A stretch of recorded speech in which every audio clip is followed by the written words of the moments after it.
Syria says Washington has informed it of the arrival of the U.S.-trained militants in the country to fight the ISIL and not the Syrian army. Damascus says any effort to fight the ISIL without coordinating with the Syrian government is a violation of its sovereignty.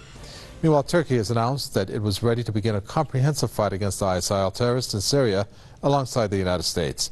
If Turkey is genuine in this fight, the question is, what has pushed them to this after its relationship with the ISIL, who share a common goal of ousting Assad? Meanwhile, the Persian Gulf Arab nations have voiced support behind Iran's nuclear conclusion. Could this pave the way for settling some of the regional crises like Syria, Yemen, and even Bahrain? The Syrian foreign minister stepping down from his plane in Iran. Walid Muallim is in Tehran for trilateral talks with Iranian and Russian officials to find a negotiated solution to the Syrian crisis. The top Syrian diplomat has held meetings with several high-ranking Iranian officials, including Foreign Minister Mohammad Javad Zarif. Following the meetings, Muallim said Damascus considers anyone who takes up arms against the government as terrorists, and that there's no moderate militant in Syria. The reaction comes after the arrival of a group of U.S.-trained militants into the country. Washington has warned Damascus against hindering the militants' operation.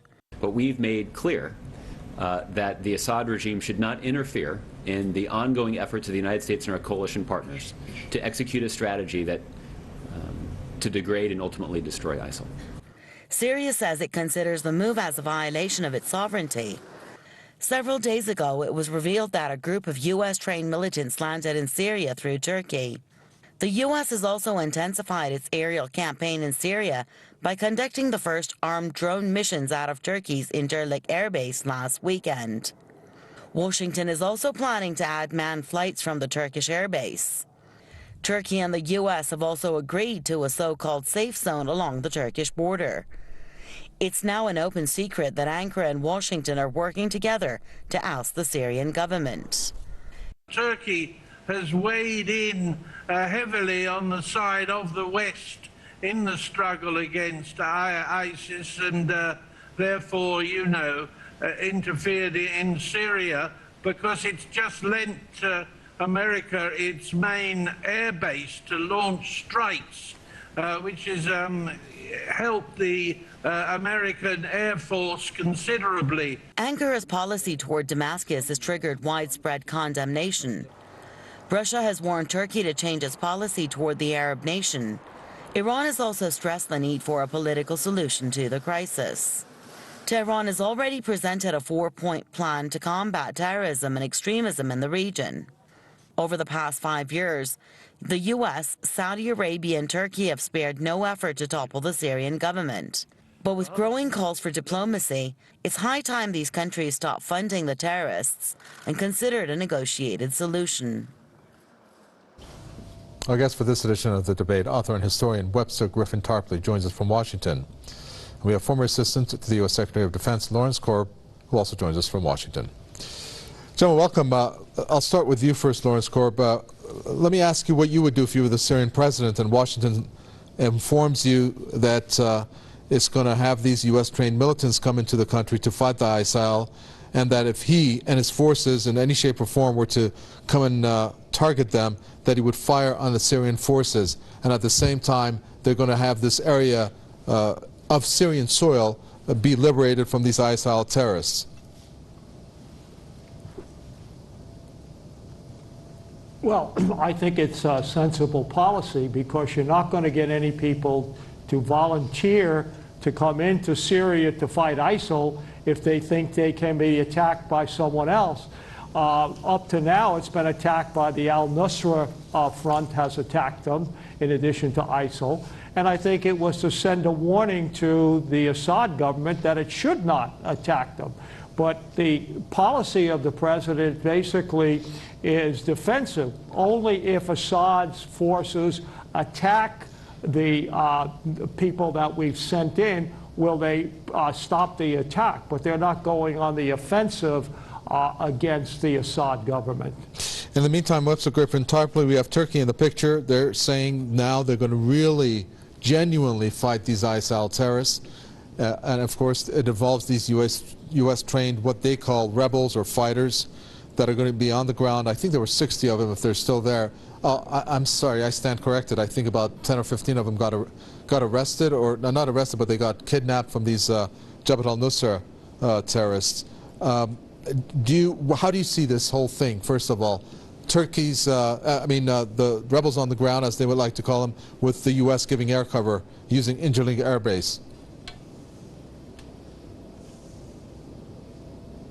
Well, the existence of moderate terrorists or moderate rebels against the Assad regime or this Free Syrian Army, this is an urban legend. This is a myth that circulates in the corridors here of the Washington bureaucracy. If we look at this force, the first thing we'd say is it's pathetic. It's so small, it's tiny. It's practically a headquarters guard or a corporal's guard. It's practically non-existent. And the word we had was that the leader of it had been captured during the first 24 hours. So these are not warriors. This is militarily totally insignificant, but it can be used if some of these people get killed or captured by certain forces. It could be used to start a war. Now, you've talked about Turkey. Let's just say a few things about Turkey. I would say right now, the leader of ISIS is none other than Erdogan, the president of Turkey. He's got his daughter running a hospital for wounded terrorists near the border. And above all, Erdogan's son is the guy who's smuggling the oil out through Turkish ports and other facilities. That's oil that has been captured or stolen by ISIS in northern Iraq and in similar places. So the complicity of Erdogan with ISIS is total. Erdogan could wipe out ISIS in a week by closing that border, by preventing ISIS from getting across there with volunteers and money and ammunition and sending out the various items that they've stolen. The reason that this is allowed to go on, and in my view the key to the entire situation, especially here in Washington, is the ISIS czar. This is a guy called General John Allen, Marine Corps general, disgraced, dishonored, forced to resign. He was going to be NATO commander. He had been carrying on with some Lebanese woman in Florida. This is a guy who's part of the General Petraeus clique. So this guy, flaunting the normal norms of officers' honor, he's been allowed to come back. And he was appointed by Kerry as the ISIS czar, in other words, the roving ambassador for everybody who's in the anti-ISIS coalition nominally. So what he did just 2 weeks ago, when Obama went to Africa, this character, Allen, decided to try a coup, a putsch, a little end run, except if you end run the president, that's quite serious. Now, Obama had always opposed the idea of a no-fly zone and a safe haven for terrorists in northern Syria. As soon as Obama had left town, indeed, after telling the Turks that they better stop supporting ISIS or be kicked out of NATO, Allen went into action, and then by Monday we've got the story that the no-fly zone with air cover has been preferred. In other words, it's going to be implemented.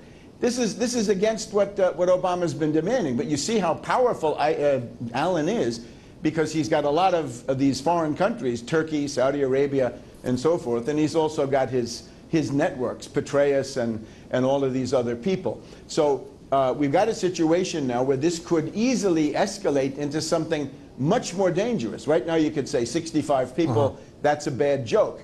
But again, they can be a tripwire for something much bigger. Well, can you please tell us, Lawrence Korb, do you really see this working out based on this particular number of these so-called fighters? I mean, 60 of them, I think there's less.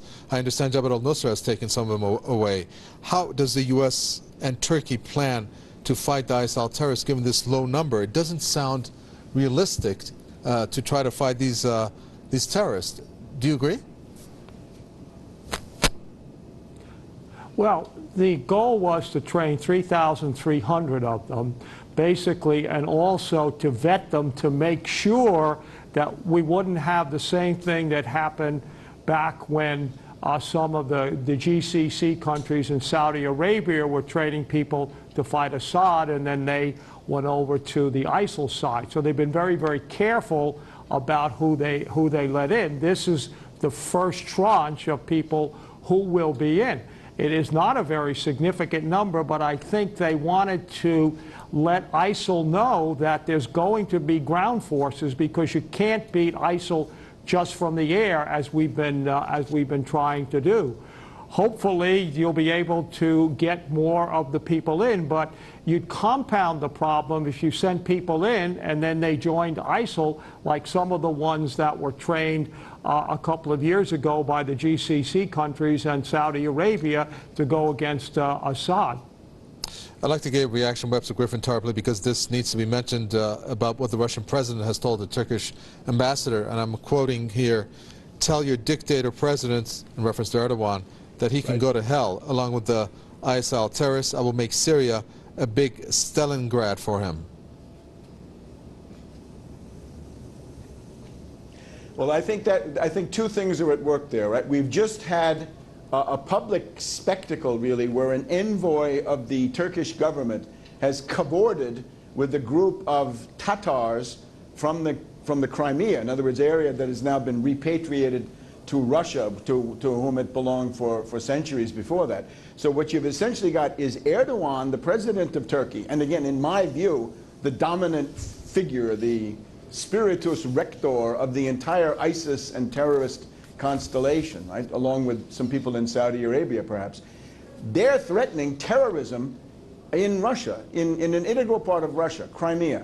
So that's already very bad. Now, if we also look at the pattern of the bombing so far, naturally, the vast majority of the Turkish bombing raids have been hitting Kurds, that is to say, PKK Kurds in the Iraqi side of it, to the east, and then in the west, these YPG Kurds, who have been so valiant and captured the imagination of the world by kicking ISIS out of Kobane, right? When the Western media were trying to sell the myth of ISIS invincibility and invulnerability, the Kurds simply came along and defeated them. And when this entire current phase started, there was a Kurdish spearhead that was actually approaching Raqqa, the capital of this self-declared caliphate.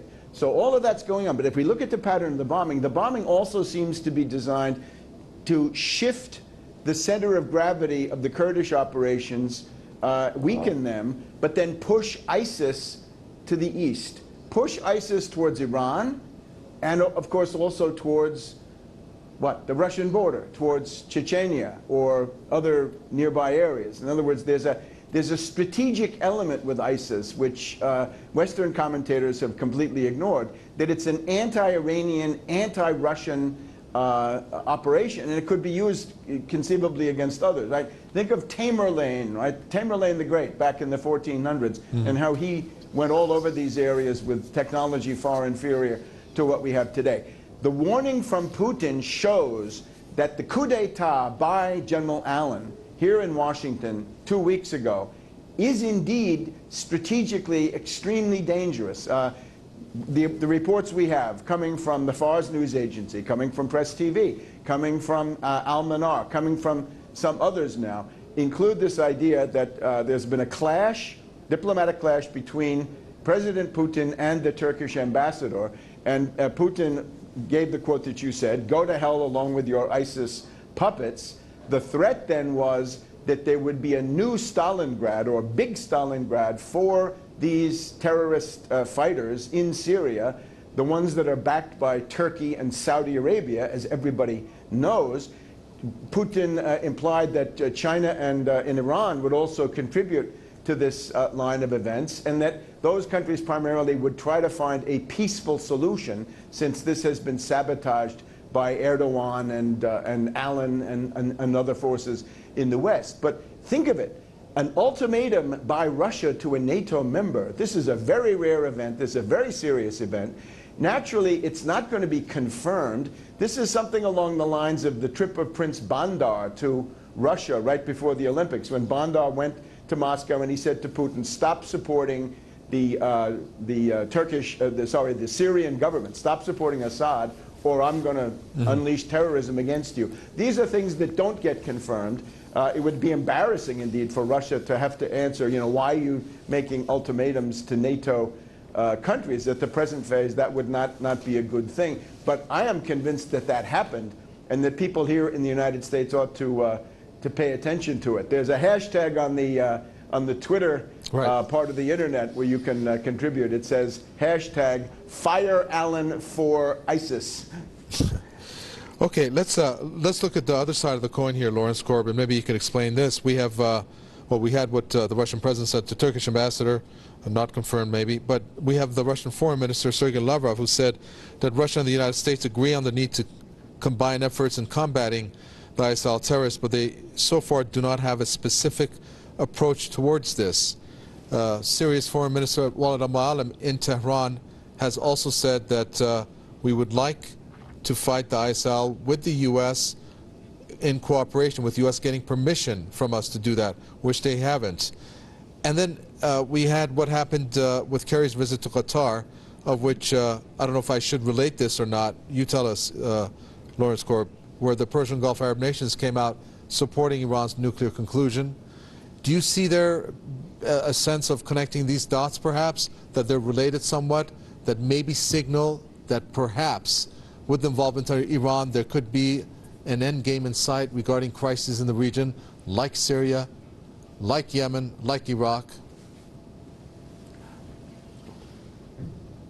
Yeah, I think that because of the nuclear deal between the P5+1 powers and Iran, and the support basically of every country in the world, as President Obama said today, except Israel, supporting this deal, it does lay the groundwork, I think, for dealing with a lot of the problems in the area. I think at some point there's going to be a negotiated solution in Syria if we can contain ISIL and keep them from expanding, which will be like the meetings that they had, Secretary Kerry and Lavrov had in Geneva, not this summer, but two summers ago, to come to some sort of accommodation, because not only do you have ISIL in Syria, you have al-Nusra, which is an al-Qaeda offshoot there, which is a threat not just in the region, but to the world. You have the fact that the Iranians and the coalition are working together. They don't say it, but they're working together to deal with the situation in Iraq. So I think, yeah, there is a potential now to solve a lot of these problems, and nobody's going to get everything that they wanted. Just like if you listen to President Obama today, and he talked about the negotiations where people are making unrealistic expectations. When you negotiate with another country, they're going to get something and you're going to get something, which is the same thing we've had in our arms control negotiations, for example, with the Soviet Union. And of course, after all of those negotiations, it led to the end of the Cold War. So I do think that this is a great opportunity now for the statesmen in the area, and I have the greatest confidence in Secretary Kerry, given what he did in working with the Iranians on this, that he will be able to take the next step. We will know in a couple of weeks whether the United States supports the deal. I think they will not have enough votes to overturn the president's veto, should it come to that. And then I think we can move on. And as we build this trust, then I think it's easier to deal with issues like Syria. And what do you think, Webster Griffin Tarpley, is it reaching out too far if we were to look at the reaction by the Persian Gulf Arab nations supporting Iran's nuclear conclusion, that perhaps that paves the way for there to be cooperation regionally that will involve Iran and these Persian Gulf Arab nations towards resolving some of the crises, maybe in some order, Syria being at the top of it, and then perhaps Yemen and then Iraq? There could be a growing force of realism and looking for a peaceful solution on the part of certain Saudi circles, right? We have a report that the head of Syrian intelligence flew to Riyadh and met with the new king, in the presence of a Russian representative, and that would be, I think, a positive step. I would also point out that the group that we've been talking about, that I've been trying to describe, right, the Allen Petraeus clique in the Pentagon, of course, they're backed up by people like John McCain, warmonger, really a deranged person in the Senate, along with the entire neocon chorus. Now, as Secretary Korb says, this was an excellent speech by Obama. I would say that's the best speech Obama has ever given. I wish he'd started with that 7 or 8 years ago. Things would have been much better. But anyway, there it is. And he's mocking the warmonger groups here in Washington and essentially showing their bankruptcy. They were wrong in Iraq, and now they're wrong now. So I would also say that the chances of getting the Iran nuclear accord through are growing, but that this group with Allen and Petraeus and Erdogan, they're determined to sabotage that deal. So it's not just Netanyahu who's against it. Erdogan and his clique are also against it. I wish we could continue this, but thank you very much for that. Author and historian Webster Griffin Tarpley with his comments from Washington. And thank you also from Washington, former assistant to the U.S. Secretary of Defense, Lawrence Korb. Thanks for tuning in to another edition of The Debate from Mikaveh Tawai and the entire team in the capital, Tehran. It's goodbye.